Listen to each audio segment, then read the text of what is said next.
Hey guys, Griffinoni here. Before we get started with today's video, I wanted to give one of my Pokemon another nickname that you guys suggested in the comments. Today's nickname suggestion has once again been brought to you by UberDan9254, and he has suggested the nickname Cotton for our Hoppip. This is more likely than not in reference to the fact that when it evolves into Jumpluff, it gets gigantic cotton balls for hands. So thank you, UberDan, very much for the nickname. Also, in between episodes, I went back to Route 36 on a Thursday, because if you visit Route 36 on Thursdays, there will be a young man named Arthur there. He is one of these 7 Week of the Day siblings. If you go there on a Thursday and talk to him, he will give you a Heartstone, which is a held item that boosts the power of Rock-type moves by 20%. If you're raising a rock type of any kind or you are using a Pokemon that relies on a rock type move, I highly recommend that you get this. But with all that out of the way, let's begin the episode. Hey guys, Griffinoni here, and welcome back to Pokemon HeartGold. Last time, we went and visited the Burn Tower. We fought our rival Argento once again, and we totally trashed him because he absolutely threw the match. And we encountered the legendary beasts for the first time, although we didn't actually get to fight them. They kind of ran off. We don't even know where Suicune is. Anyway, this time we're going to be finding the Aquatique Gym, but before we do, I want to talk about a certain item that has been sitting in our bag for a little bit that I've done a little bit of work with. Specifically, I want to talk about the berry pots. And yes, plural is appropriate because it actually is effectively more than one pot. So right here, you have 4 different pots here, which allows you to grow up to 4 different kinds of berries at a time, or you can grow 4 of the same berry if you want. There are 4 stages of berry growth when a berry is planted inside of the berry pot.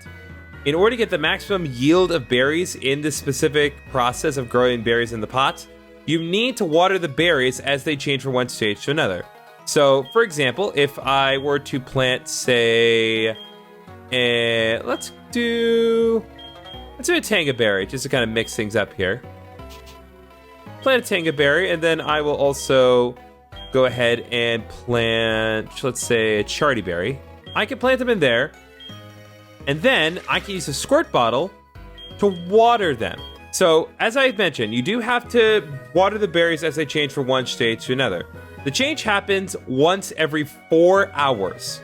So if you want to get the maximum yield out of this process, you do have to kind of periodically check the game. But the nice thing is that even if you are not the most tentative about this, you still get a good yield of berries from this by simply getting 2 berries at the cost of 1. So it's still a good deal. But if you want to get the absolute most out of any one berry being planted, you do have to visit these berry pots 4 times over the course of 16 hours. They can be a little tricky, but it's usually worth it. Now, as I had mentioned when we initially got the berry pots, it is very, very important that you start farming Oran berries. As you can see, I have begun to farm Oran berries off screen in between episodes. And I highly recommend that you have at least 7 Oran berries cultivated from these berry pots. It may not be apparent as to why now, and it won't come up during this particular episode, but it is very, very important that you have 7 Oran berries on hand. So even if you don't want to make the most out of these berry pots to get all the berries you want, I recommend going for Oran berries at the very least. And again, it can be tedious if you want to go for the maximum, but if you just want to go at it one stage at a time, just get 2 berries for every one, you can totally make it work, especially when you have 4 berry pots to work with. But that's not what you're here for today. You're here to see me fight the gym. Now, before we get into the gym, there are a couple of things I want to do to prepare ourselves, because it's going to be a rough time if we are not properly prepared. The first thing I want to do is I want to use the Shadow Claw TM. This is that TM that we got at the start of the last episode, and I didn't really do anything with it at first, but I actually want to go ahead and teach Shadow Claw to Hogan. Hogan is not really going to be able to be of much help in this gym otherwise, and also, he's the only one in our party that can learn Shadow Claw, so I feel like Shadow Claw is going to be some good coverage for what we have coming up. So I think now that we have a proper fighting type move, I don't necessarily need Horde Attack. I'm willing to keep Endure around for a little while just in case. So I think I'm going to get rid of Horde Attack and replace it with Shadow Claw. I also want to go ahead and use the U-Turn TM. Now, one might think that I would use U-Turn on Hogan, but actually, Heracross is not capable of learning U-Turn. So I can't really teach you to Hogan, but I can teach U-turn to Saris. And I actually do want to have this move available to Saris during our adventure. So I think all things considered, I'm going to go ahead and get rid of Astonish. While Astonish can theoretically be helpful against ghost types, Bite is just better. It hits twice as hard, and it does the same thing that Astonish does anyway in terms of its secondary effects. So I'm going to get rid of Astonish and replace it with U-turn. Oh, right as I was about to leave, Walt is giving me a call. What do you got, Walt? Sup? This is Walt. How are you? What do you think? I discovered a new technique for breathing fire. Well, not like you can tell over the phone. Never mind that. I caught a Walt Ditto yesterday. I think I'll start training it soon. Well, good to know that you caught a Ditto. I still haven't so far, and as long as you're training it to fight and not for other purposes. Anyway, with all the preparation out of the way, I think it's time to head to the Aquatic Gym. Leader Morty, the mystic seer of the future. Let's go. Hello, my hype man. Yo, champ in the making. The trainers here use ghost-type Pokemon at will. A ghost is like a shade or a phantom. It won't do any good to use physical strength alone. Yes, so Morty is a ghost-type expert here. Aquatic City Pokemon Gym. Very enlightening. Now, you're probably noticing a kind of a weird thing going on with the lighting in this place. We got some weird spatial stuff beneath. I believe that's just straight up water.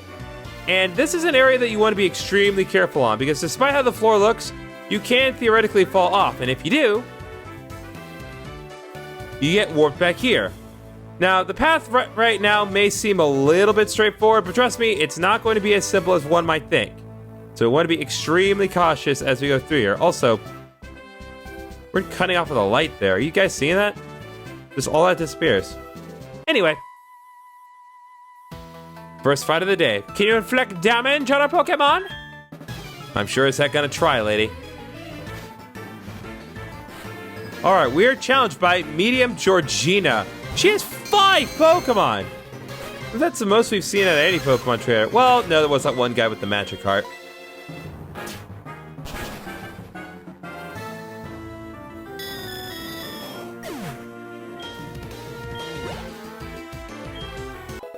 Ah, Akira grew to level 6. That's going to be very exciting. Oh, Akira grew to level 7 also. Nice. We introduced sending another Ghastly here. Beautiful. Now then, I do actually have a couple things to say about this gym, because there are some interesting stuff to say, as always, when I try to find things to talk about this gym. So, in the original Gold, Silver, and Crystal, the concept of this particular gym is mostly the same, but the aesthetic execution received a major upgrade in this particular game, giving the place kind of a more spiritual vibe.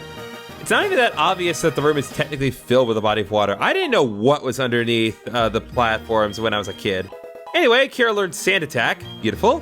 Another thing to note about this particular gym is that in the anime, this particular gym resembled a simple but traditional Japanese temple. In the manga, it's very weird. Some mangas depicted the gym kind of in a similar manner, even to the point of mirroring the interior from the games.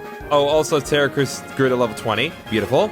It is worth pointing out, however, in the Golden Boys manga, once again, they decided to circle the wagon and depict the gym's exterior as a brick-and-mortar clock tower instead. Given that this is a ghost-type gym, there's something weirdly fitting yet equally morbid about that. As the clock ticks to our inevitable demise. Alright, one more Ghastly ought to do it. So far, we're not really having any trouble, which is not something I'm going to complain about. Got another bit of EXP for Saris and Akira. Akira doubled his level in this one fight, which is spectacular. Ah, well done! Oh! What's this? What? Akira's evolving!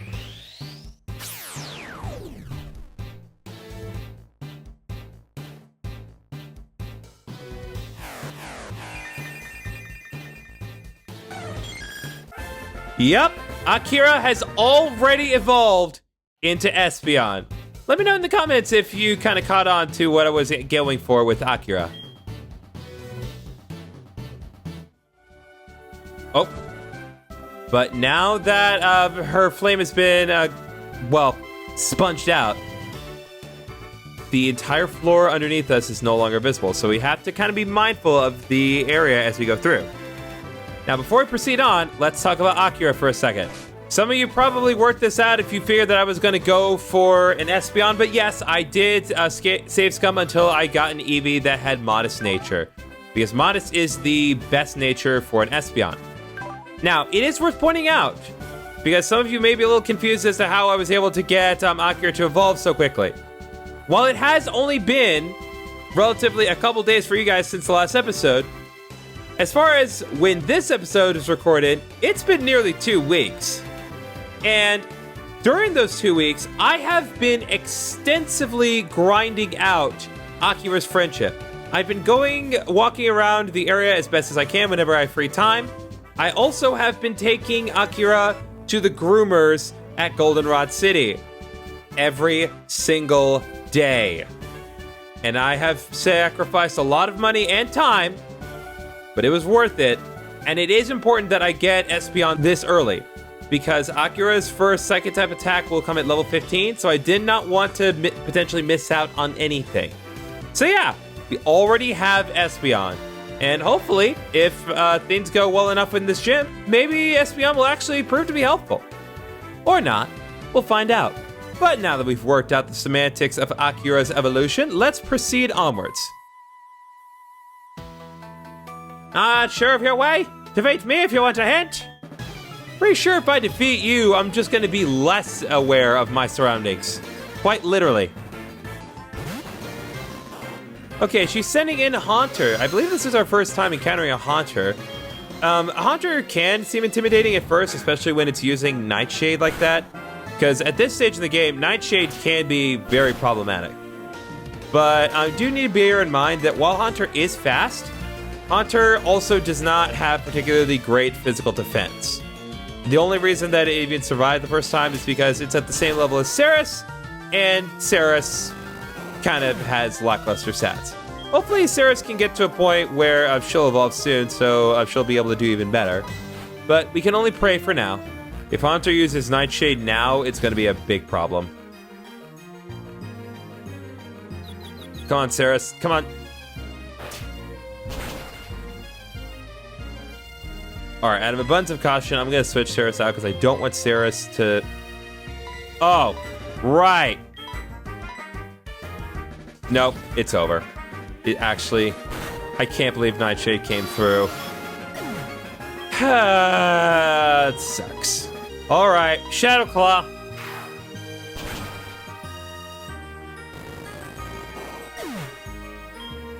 Gosh dang it. Well, at least Akira leveled up. What? Alright, so we got some money, but at what cost? Having trouble finding a way around? The path's right before our eyes. Yeah, but our eyes can't see anything right now. So even though it is unoptimal, I am going to step out of the gym. And luckily getting to the very front of the gym is not too bad. And if you do ever get stuck, just be aware that once you do warp to the start of the gym, the trainers will relight their flames, and you do not need to refight them. So it's not too bad. Alright, Sarah's fully revived and ready to press on, so let's continue ahead. And we want to be extremely mindful of how this lady walks around. I spent that spring with my Pokemon, then summer, autumn, and winter.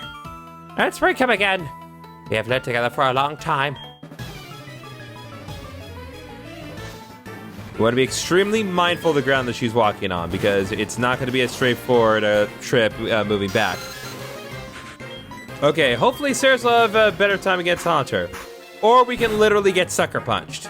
Alright, out of abundance of caution, I'm going to switch to Hogan again, because I do want Saris to hopefully level up soon, and I don't think that's going to happen if I get Sucker Punched over and over. Especially with Haunter knowing Nightshade, and Nightshade doing actually more damage than usual. Well, at least in comparison to the previous Haunter.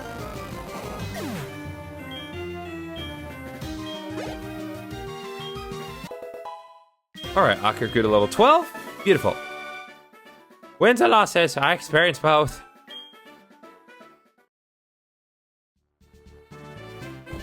Whoop.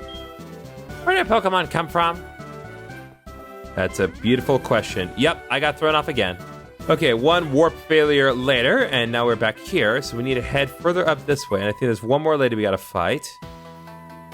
And now she's showing us the path that we need to take again. I shall win! Okay, theoretically, this fight should be a little bit easier. I say that even though I'm still getting outsped and nightshaded like no one's business. Still, Ghastly is pretty... Oh my god, really? God bless with the Nightshade. It's really problematic in this game. Shadow Club. And done. And Akira leveled up again. I think for this last effort, I'm going to have Blazer finish off the final Ghastly. Hopefully this should do it. Yeah, that's what we like to see. Charcoal boosted Flame Wheel. And Saris grew level 21. Thank God. And Saris wants to learn Confuse Ray. Really, really useful. Way better than Supersonic. Supersonic only has 55% accuracy, but Confuse Ray has 100% accuracy. So why would I not get rid of Supersonic for this? Saris forgot to use Supersonic, and Saris learned Confuse Ray. And there we go. I lost. But more importantly, still nothing happened. I keep mixing up my levels again. Okay, back up here. Doesn't seem to be anything else we need to do, so I think we're just about at the end. Yep, we sure are. Only one thing left to do, and that's to fight Morty. All right, yeah, I think we're just about as good as we're going to get for the immediate moment. I am going to say, though, going into this, my team is a little under-leveled for this. But I think between our good moves and our decent stats with Hogan, I think we have a good shot. We just need to be extremely careful and also probably very lucky.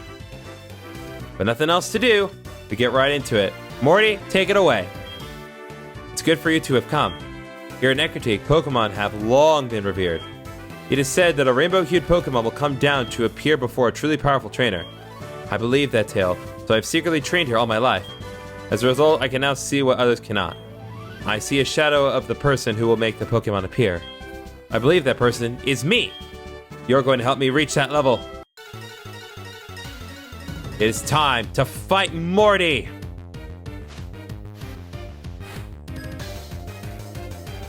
Alright, we're challenged by Leader Morty. He's going to be starting off with Ghastly, level 21. Levitate for the ability, with the moves Lick, Spite, Mean Look, and Curse.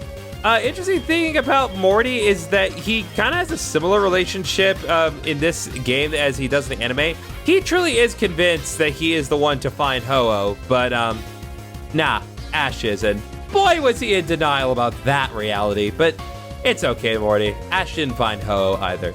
Anyway, we do need to be extremely careful because as we saw, Saris isn't quite strong enough to take out Ghastlies in one hit, especially given that they're level 21. So we do want to be cautious.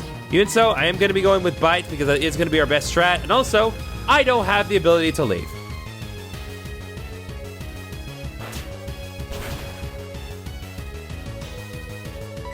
So we're going to go for Bite one more time.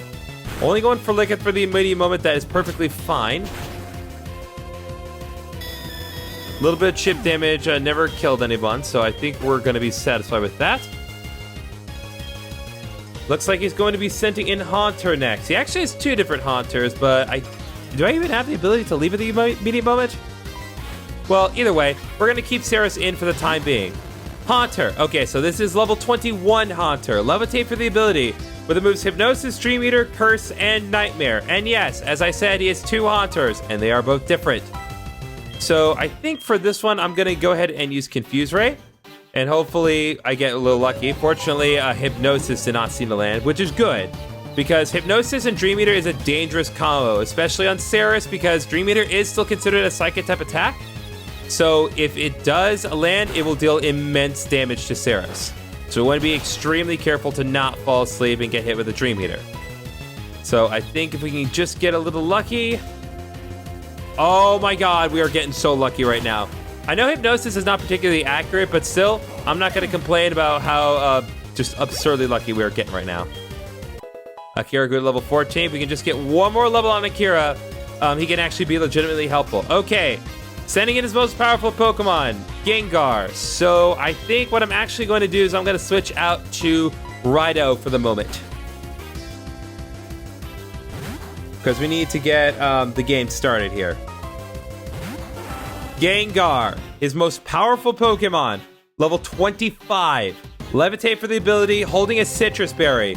With the moves Hypnosis, Shadow Ball, Mean Look, and Sucker Punch. We want to be extremely careful going into this. I think the best strategy is going to be using Thunder Wave. Fortunately, he opened up with Mean Look, so we don't really need to worry too much about being able to get off that first hit. I was mainly worried that he was going to use Hypnosis from the outset. So now that we've gotten to this point, I actually do have a story that I want to tell you. Because, boy, I'm never going to forget the hilarity of this fight.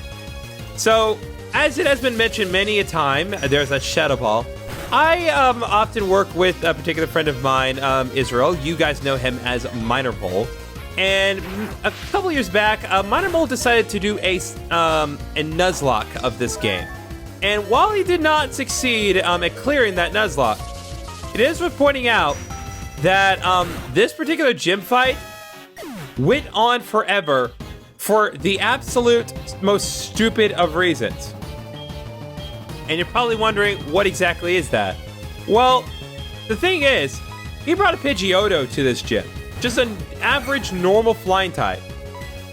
And you'd be surprised how much bringing a normal type Pokemon to this gym completely shuts down the vast majority of Morty's strategies. It was hilarious just how much, like, both teams could not accomplish anything. Because Pidgeotto had lackluster stats, but Morty had lackluster options. I mean, the fight went on forever, and it was hilarious just how long this pathetic Pidgeotto could last against Gengar of all things. Just because Gengar did not have any decent options. All right, there's that Citrus Berry that we saw earlier. It looks like Shadow Claw dealt some decent damage. Unfortunately, Gengar did get off the Hypnosis. But luckily for me, Gengar does not have Dream Eater. The sleep status is just a means to an end. So I think, do I have a way to heal? Nope, I do not have a way to deal with awakening with berries. Yep, we're just gonna have to do this the old-fashioned way. Just gonna have to pray that Hogan can wake up in time. Especially because now we're locked in to using Hogan until he either faints or he wakes up and clenches the victory for us. Gengar is not wasting any time at all with his Shadow Ball. And yeah, Gengar is very, very powerful. Yep, it's done. I think that critical hit was a little unnecessary, but whatever. Okay, so I guess with that in mind, I realize I could probably throw Kenya out just to kind of prove my point, but I really don't want to do that. Because Kenya is not really a part of the team properly. I just have her here because she is level 20. I think if we can clench this with Ceres, I think we'll be all right. We just need to get really lucky. Hopefully, Paralysis should do the job. Oh my god. Are you kidding me? Come on, Ceres. Just take one hit. Nope. Ceres could not clench it. Blazer? Really need you to come through for me, buddy. Kind of my last hope. And, of course, use a Hyper Potion. Fortunately, Gengar does not have particularly astonishing defenses, but I really don't have many options other than try to spam Flame Wheel and hope that does it. I'm really worried about this Shadow Ball here. Okay, Blaze Special Defense fell. If we can get Blaze boosted Flame Wheel, that'd be nice. There we go. All right, Blaze boosted Flame Wheel. Akira grew to level 15, which means that Akira wants to learn Confusion as the first of our many moves that Akira will get as an evolution. I think I'll get rid of Tail Whip for Confusion. But that unfortunately means I do have to now commit fully to keeping this run of the battle. I can't get rid of it. I think all things considered, I think I am going to switch in Kenya just for a brief minute while I go ahead and heal up Blazer here. Did not think I'd be using you today, Kenya, but here you are, buddy. Okay, so let's see. I think I am going to... Yeah, I think I'll also use a hyper potion because I have them right now. Might as well do it. So restore Blazer by 58 points. And Kenya, you wanna try to pull this out of the water, buddy? I'll give you a fair shot. We got more discipline than anyone else. Well, you have your HP for the sake of dealing with my trash fodder. I guess Kenya is locked in now. If I wanted to switch out, I should have done it sooner.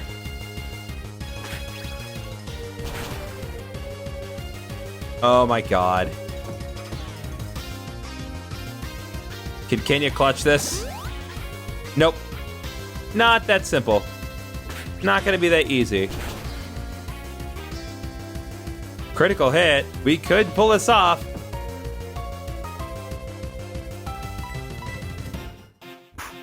Aw, man. Sucker punched. What a shame. So close, Kenya. You almost clenched it for us, but that's all right. Once again, it all falls on Blazer to finish the job, and I'm pretty sure Blazer can take a sucker punch, so we should be good.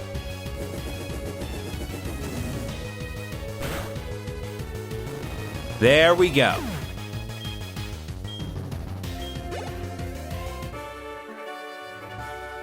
How is this possible? I have no idea, dude. I honestly don't know how I got through this. This was a rough battle. Not as rough as Whitney, but still pretty rough. But either way, I don't think our potentials are so different. But you seem to have something more than that.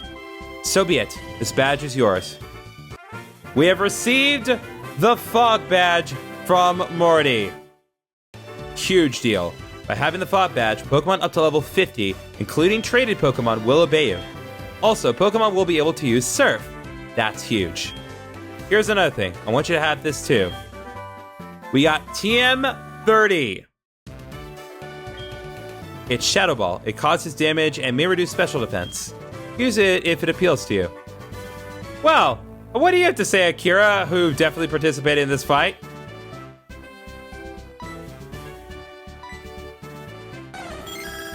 Akira seems to think the Griffin has disappeared. Oh yeah, that is a little bit of unique dialogue that can happen if you interact with a Pokemon in this gym. It's alright, Akira. I'm right here. Let's walk out the old-fashioned way. Unless we can't. Oh right, this particular bear has walls I forgot to mention. Warping out. Alright, Hype Man, what do you got? Phew, Griffin, you did great. I was cowering in the corner out of pure terror. Gee, thanks for the optimism. Oh, looks like Wade's calling me again. Griffin, howdy. It's Wade, how are you? I found all kinds of berries. If you want, I'll share some with you.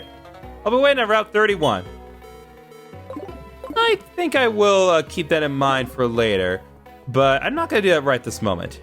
Before we end things off, there is one more thing that I would like to do, and I'm very happy that I was able to get Akira to evolve an Espeon when he did, because I would like to teach Espeon Shadow Ball. I think Akira knowing Shadow Ball is going to give him the coverage that he really needs, and I think just generally it's going to be very helpful as far as just utilizing his special attack.